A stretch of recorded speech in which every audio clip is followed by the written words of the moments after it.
मलाई के भन्छ डट्टी अरे मलाई डट्टी अरे मैले पादेँ अरे आमा यो चाहिँ सामजुङखर टाउन हो साथी यहाँ हेर्नुहोस् त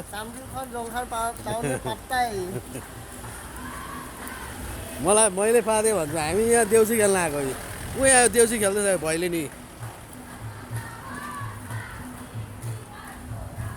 दामी दामी देउसी खेल्न आएको रहेछ भैलेनी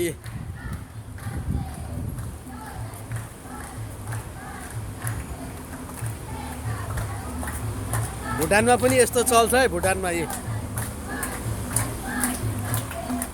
पनि यस्तो चल्दो रहेछ है दामी दामी दामी भुटानमा है यो चाहिँ हेर्नुहोस् भिडियो एउटा फोटो पनि खिचिदिन्छु है